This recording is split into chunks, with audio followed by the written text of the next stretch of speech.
Welcome to Popternative, where we dive into topical discussions from the worlds of pop culture, social media, and sports. Here is your host, Peter Remoliotis, aka PD Beats. Hello and welcome to the Popternative podcast, the podcast and talk show where we have digital discussions from the worlds of TV, film, pop culture, social media, news, sports, everything. Depending on the guest, we talk about it all. As always, I'm your host, Peter Remoliotis. On social media, you know me as PD Beats. My guest is an actor. You'll recognize him for a lot of cool things. Recently, you'll recognize him from the FX series on Hulu called A Teacher, and he's also in Vampires vs. the Bronx on Netflix.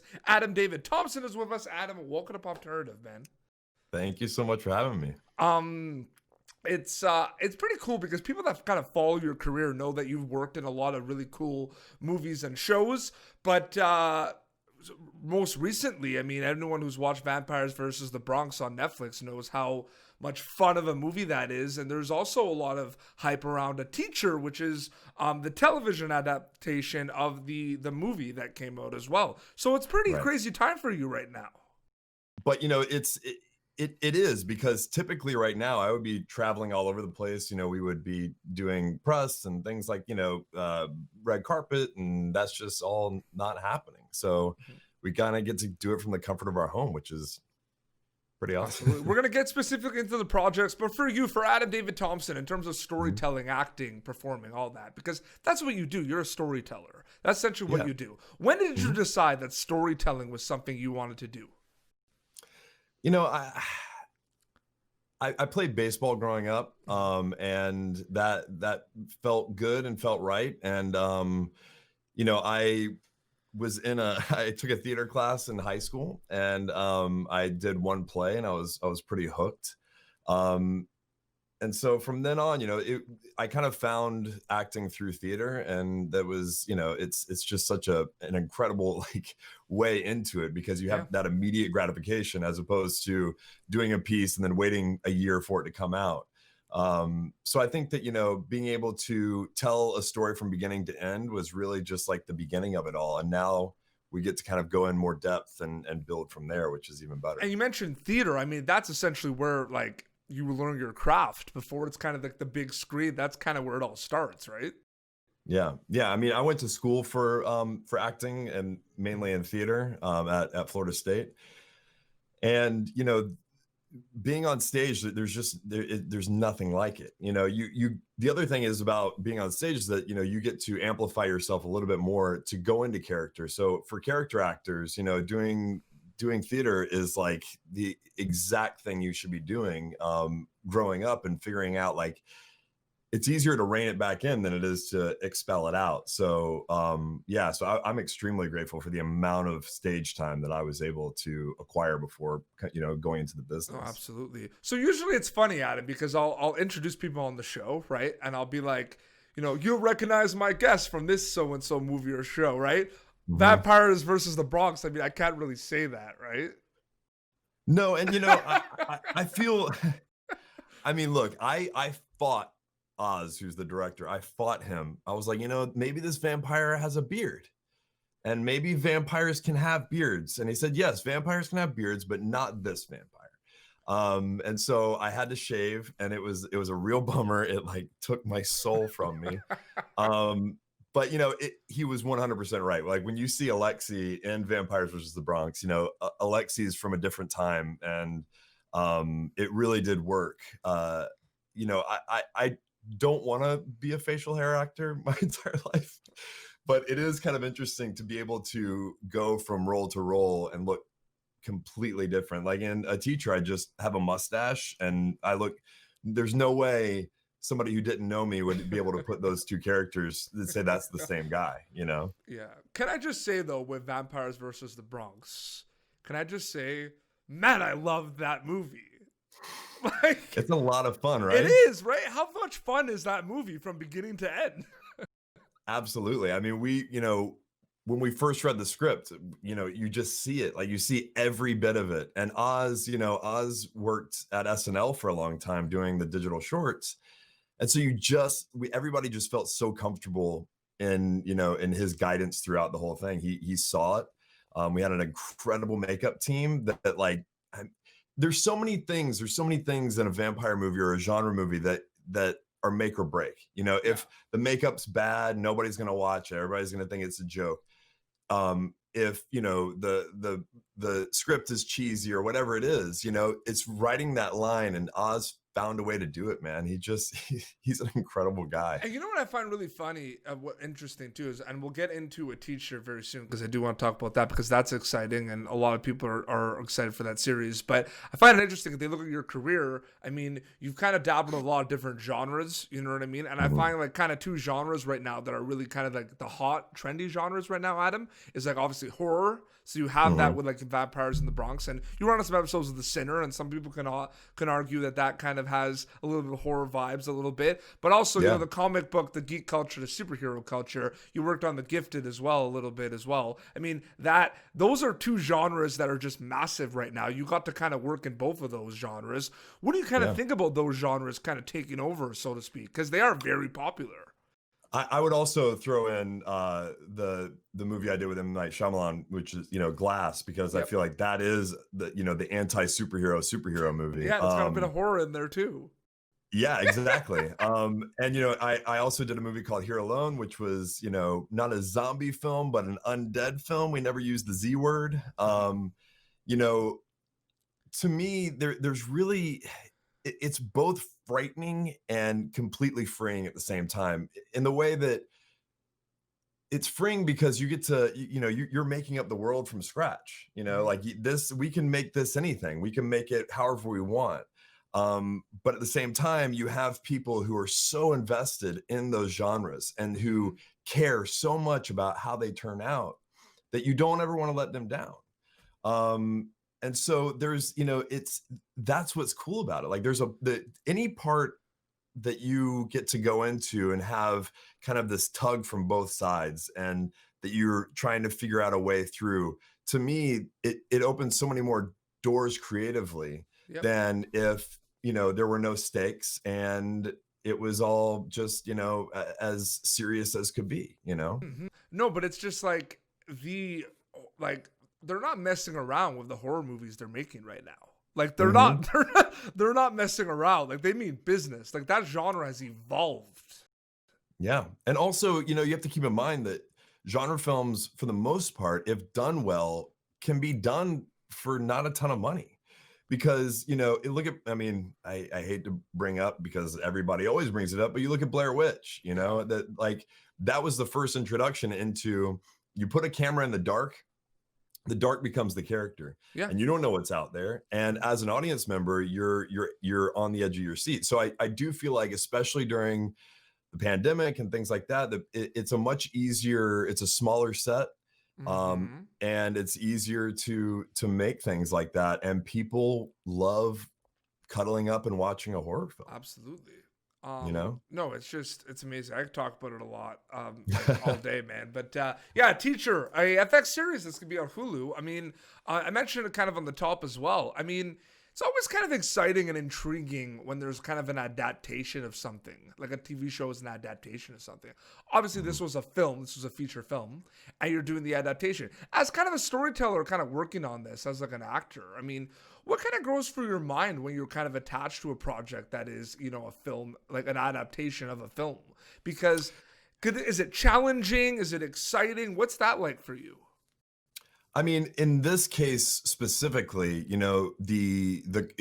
the film was the kernel of the idea. The idea, the action, the moment was from the film. Yep. And then Hannah so beautifully built more of a life around it, and to see the fallout of the situation. So, it would be different if if I had a direct, like if my character was in the film and now I'm to create this character again, that's a whole different thing. But luckily, I got to create Nate, who is the character I play, who's a really good guy, which I don't typically get to play. So it's just to be able to create something like that, but also have the backup of knowing what the director, creator, showrunner had in mind originally with the film with Lindsay Burge and Will Britton, that you get to see where her ideas are coming from and where it all grew out of. So to me, it's kind of a perfect situation, For because you sure. get to learn the past and learn kind of what's in their head and what's in the psyche, and then build a character from scratch with that knowledge. Absolutely. No, it's exciting for sure. And yeah, no, I love the film adaptation. Like the film was an excellent film. And when I found out Kamara Absolutely. was going to be in this, that was exciting as well. Have you seen The Invitation on Netflix? No, but that's Lindsay too, right? That if you're a horror movie fan, that Yeah. yeah, and she is amazing in it. Like her And role it's amazing. Like see, that. I shot a movie with Lindsay, probably, God, I don't even know how long. The pandemic has thrown off time and space altogether, but it was Oh a man. film we did called Up the River. And, I was lucky enough to work with Lindsay for, a solid month. And it was such a small cast. There was only four of us. Um, and she's so available. Like whatever she does, you're bought in as an audience member. She is such a brilliant actress. No, it's just because we were talking about horror movies as well, and I just Yeah. like I was just like, yeah, like that was so Yeah, good. but isn't it crazy? There's so many like weird kind of parallels between all of these worlds, and they eventually kind of start to come together, which is when you start to freak out a little bit. Well, no, it's funny too because also like Chris from SNL who was in Vampires versus the Bronx. I Yeah. mean, he's also in like Scare Me with Hmm. Aya Cash. I don't know if you've seen that yet, but like there's like it's becoming kind of like I'm excited as someone who's always watched kind of horror and thriller movies. The fact that it's maybe not like mainstream, but the fact that it's very prominent in our Yeah, society right now is exciting. I'm just gonna say that. absolutely. And they're coming up with completely new ideas, Yeah, that the one where they can't speak, and like that it's like all silent. A Quiet There's so Place. Yep. many, yeah, exactly. There's so many different ways of telling a story with that element of danger. And like the new Scream that's going to be coming out too. No, absolutely. I'm so excited to see where that franchise It's goes. cool. Because I remember I interviewed Jamie Kennedy, who played Randy. I talked to Yeah. him, and he was just saying like they all knew like when they did the first Scream, like they all knew it was gonna be insane. They all knew it was Oh yeah. crazy. The people attached to it, like they knew it was gonna be a mind bending genre movie. Like they knew it, and that's kind of exciting too because obviously like it's not like the Harry Potter or something like that where it's an adaptation, right? They're kind of Right. just making this movie, and the feeling, yeah, no, that's amazing. Getting back quickly to Vampire versus the Bronx, I'm just Mhm. curious because I'm a big fan of this film. Do you find it was kind of difficult? Like I just because like there's like the scary moments of it, and then there's like Mhm. the funny moments of it, right? And I find that a very hard thing to do. Like a movie that could be scary and comedic, you know what I mean? Mhm. Depending on it. When you kind of read the script for that, like what was kind of going through your mind about the balance of the vampire, scary, dark, gore aspect of it, and then just some of the stuff in it that's just absolutely hilarious.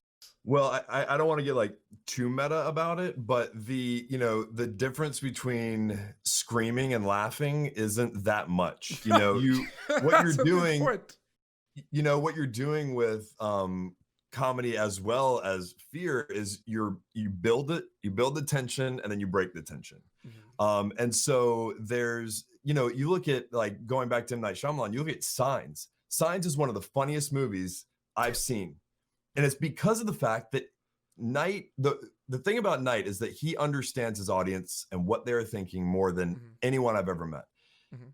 He's building tension that entire movie. You only see it like right for like 1 second, but because there's so much tension and Joaquin Phoenix comes in with like a funny line, I saw in the theater and the audience was just dying laughing. And so I Mhm. think that with horror, there's all this tension that's built up in the audience. Yep. And they don't know what's going to jump out or something's going to happen. And then somebody says something funny and they have all this tension. And so it's just kind of letting go of laughter. So I find it, those two things are, go hand in hand. No, Really. absolutely. And before we wrap up, getting back to a teacher, I find it very interesting. One of the things that I think makes it a very effective film is the like I'm a big believer that dialogue. Like, it's very dialogue heavy, and the conversations between, the people in relationships and everything are just, the acting is just fantastic.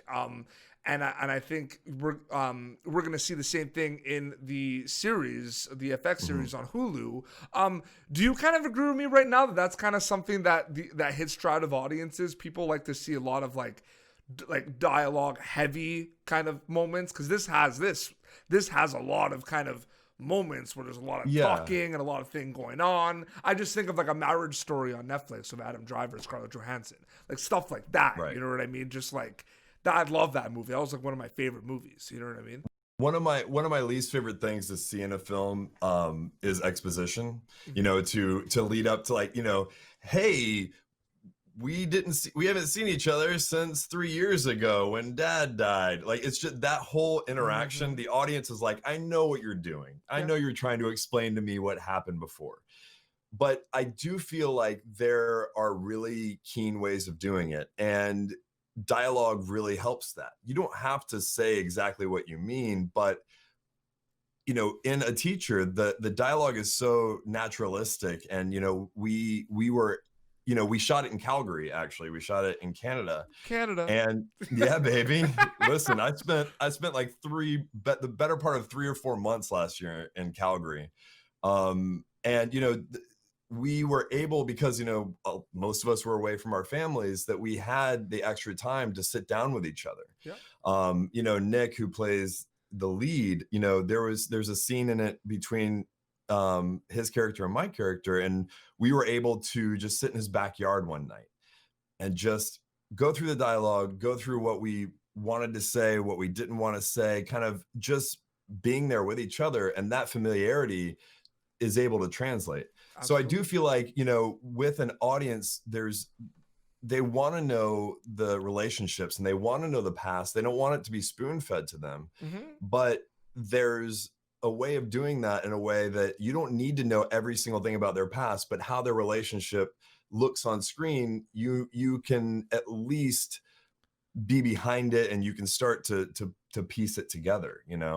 So I think that's what this series, Hannah wrote it so beautifully, and when we did the table read, we read all 10 scripts back to back, and it is a tough subject matter. Oh, it is. And we would get through like 2 episodes, and you'd hear everybody flip that last page, and then it was silence. And then somebody would say, okay, should we take a break? And everybody's like, yep, we do. We need to take a break. And so I think it says a lot about what each of these scripts are. They're lean. They're, around half an hour each episode. And I'm glad that, I think they're releasing the first 3 episodes and then weekly after that. And, everybody wants to binge, but this show, I do feel like you might need to flip that last page and take a little break and really let it sink in, Absolutely. Adam, thank you so much for coming on Popternative. I really enjoyed chatting with you, man. This was awesome. Let's just do this every week. Of course. That'd be amazing. No. Okay, so A Teacher FX series is going to be available on Hulu. Yes. And we got to mention that people can also watch Vampires versus the Bronx on Netflix. Exactly. And they gotta watch. I'm everywhere, baby. You can't escape it. Have you kind of been blown away though by the reception of Vampires versus the Bronx? Like, it just seems to be kind of like overwhelming positive reception. Yeah, I think the thing that's the most overwhelming is just to see people, like, to look online and through Instagram and things like that, to see people finishing that movie with tears in their eyes because they've never felt represented on screen. Yeah. And to see these kids out there in the Bronx, fighting for justice. And I think that really is the best part of the reception of it all. I'm a big fan of the movie, which helps when you're trying to promote it, being a big fan of the thing that you did. And so I think that I'm not surprised that people like it, because from the beginning, reading the script and knowing that it was in Oz's hands, I just felt really good about it, you know? Oh, absolutely. And for you specifically, where can people follow you on social media to keep up to date with everything? You can follow me on Instagram. It's just my name, Adam David Thompson. It's a lot of, kind of on-set stuff, but also I've been doing a lot of woodworking lately, so you get to come on that adventure as well. I mean, who doesn't want to do that? And then I am on Twitter at Sir Adam Thompson. I knighted myself because I knew that no one would ever knight me. I thought you were about to say, like, I knighted myself because I could. Yeah. I mean, I just did it. I had a sword. It was a butter knife, but I did it. I went through the process at least. No, that's amazing. Seriously, thank you so much for doing this. Congrats with the success of your projects so far, man. It's awesome to see. Like, really Thank is. you so much. Thank you so much. It's amazing. Well, this has been Popternative, youtube.com/Popternative for previous episodes. You can catch Adam Dave Thompson in A Teacher, which is an FX series on Hulu. And, of course, you can catch him in Vampires vs. the Bronx on Netflix right now. Great film. And until next time, it's Adam David Thompson and Petey Beats signing off. Thank you for tuning in to Popternative. Make sure to check out our past episodes of Popternative on YouTube. Be sure to like Popternative on Facebook and follow us on Twitter. This has been an Autograph Communications production.